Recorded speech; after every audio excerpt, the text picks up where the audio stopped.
We're talking about the Phillies-Dodgers series. So, Kratz, obviously, you're watching most of the Phillies games this year, and you see what happened in game one where the Dodgers take them down, 5 unanswered runs. I'm going to actually start here. Is the home field advantage more fun for us as a narrative and a storyline than the actual impact? They've lost 4 of their last 5 games at the Citizens Bank Park. They've had other bad losses there, a couple years ago when the Diamondbacks took them down. I'm not trying to slight the Phillies in general. I'm just more slighting the home field advantage discussion that we like to talk about and that looks and sounds fun, but does it really do anything? No. Maybe there's something with a team not playing at home, like they're not as comfortable. So you're playing against a team that's not as comfortable, but it doesn't mean Citizens Bank is any more like, oh man, I'm so nervous. These fans are really, they just feel like they're really getting on me too much. I don't know if I'm going to be able to hit. I've never met a player that's said, I'm not going to be able to catch the ball in the outfield if I can't.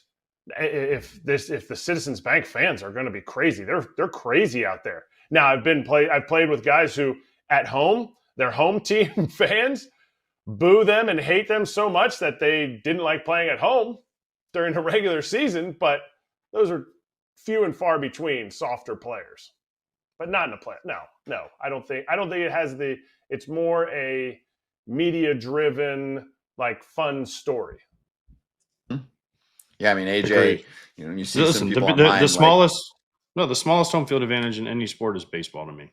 It doesn't do anything. Now, I remember playing in the Metrodome in the playoffs, and it was loud as all get out, but it never really affected a game. I mean, yeah, I don't know. The white roof affected more games than the crowd noise did. So, and the turf affected more games than the crowd noise did. So, was it loud? Yeah. Was it awesome? Yeah. But at the same time, I mean, home field advantage in baseball just doesn't do it a lot for me. It's cool because guys get the cheers and the moments when the home runs and all that happen are great, and got guys crying because they just can't believe that their team won a playoff game. But other than that, it doesn't do a lot. I will also say though that I think the fact that baseball doesn't have a neutral site for their final game of the season is the greatest part of it. Like, I would hate a neutral site for baseball championship games. Like, I hate that the Super Bowl is won at a city that neither of the teams play in. I love the fact, because it's such a long season, fans have a part of it. They feel like they're a part of it and they ride along with this team. So I wouldn't call it an advantage. I would just call it, like, we look at the Mariners. Look at the Mariners. The Mariners play really well at home. Maybe they're just a really good team and their travel sucks, so that's why they don't play good on the road. They're out on the East Coast for 9 days being in a different time zone. Maybe that's why they don't play well on the road.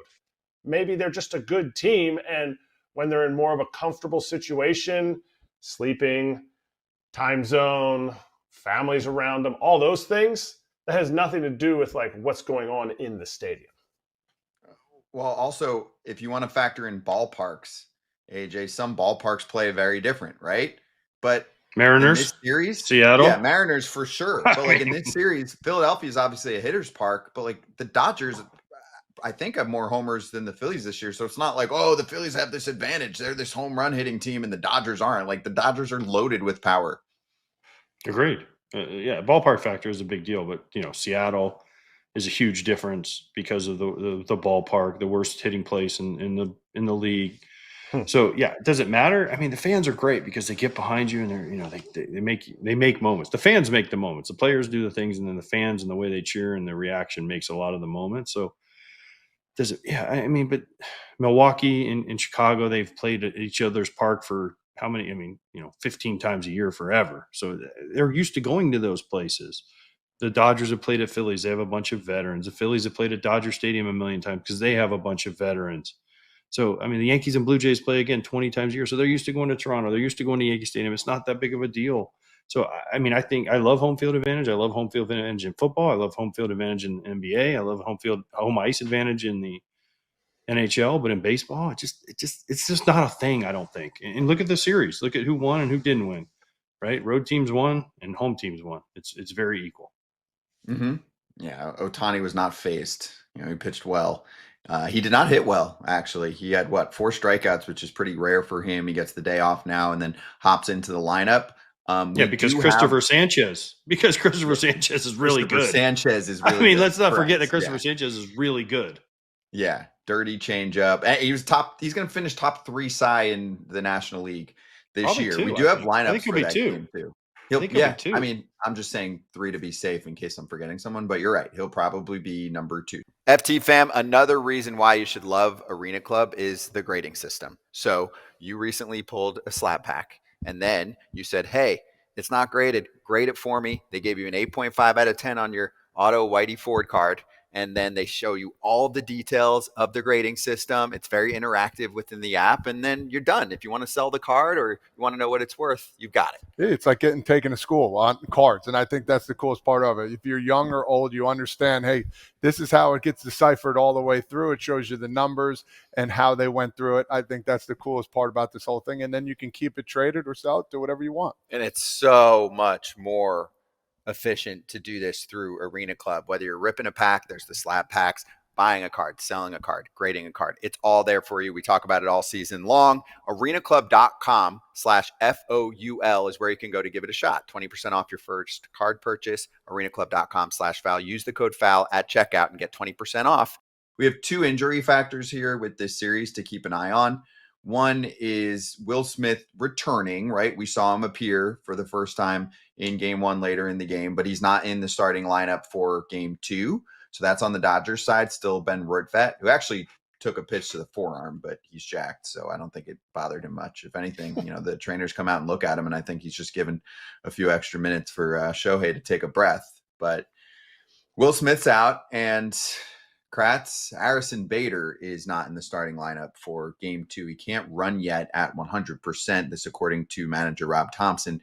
He would probably, or possibly, I should say, that was the word he used, be available to pinch hit. He's been a great pickup for them at the trade deadline. How much does this hurt? It hurts if the Phillies lose and they strike out 12 times again, just like they did the last time. Blake Snell just kept throwing that curveball to him.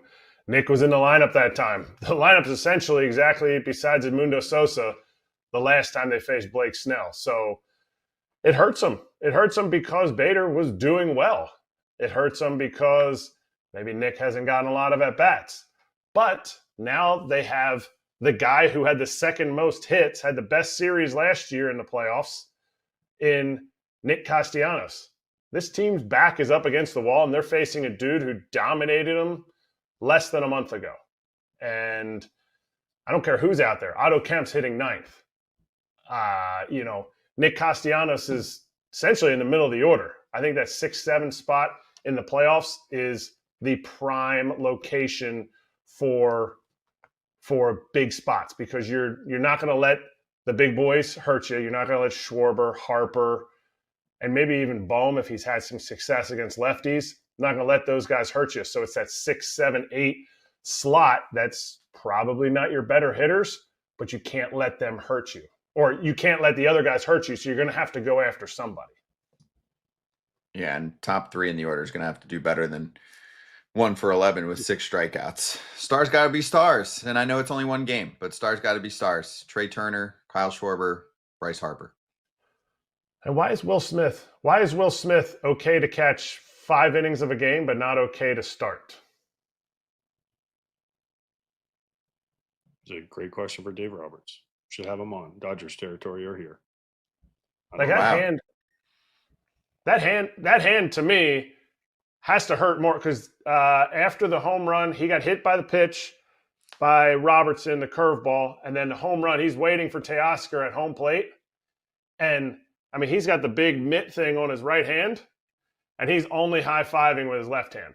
Maybe I'm making too much out of it because he's got the big mitt thing.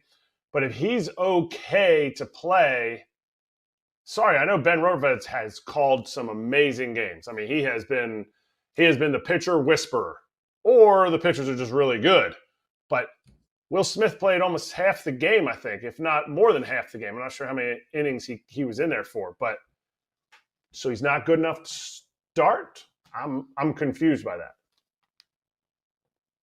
I am too. I mean, I thought I caught a quote from him that he was almost 100%. Maybe it's Then on the just game that he's sore. broadcast, yeah.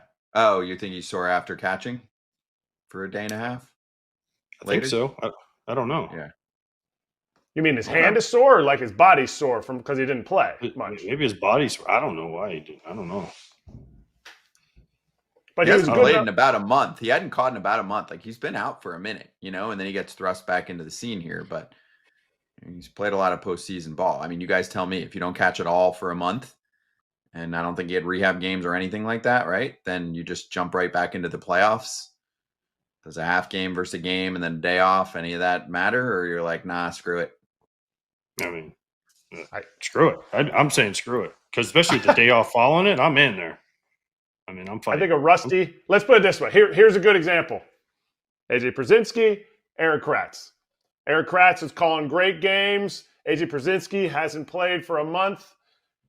He's going to be rusty. Who do you think is a better hitter?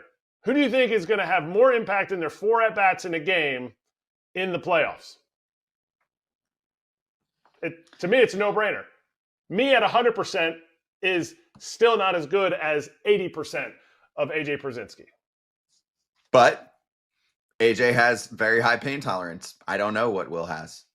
That's honest. Can't ever judge. I know there's a pain tolerance. Yeah, I don't. Yeah. You can't judge that. Never judge that because you never know. That's what I'm saying. I don't know. So that's a thing because they mentioned it on the broadcast, even though he said he's close to 100%. Then Lauren Chahadi's talking, and you usually get information like that from the coaching staff, and she's saying pain tolerance thing for him. So then I'm like, okay, which one?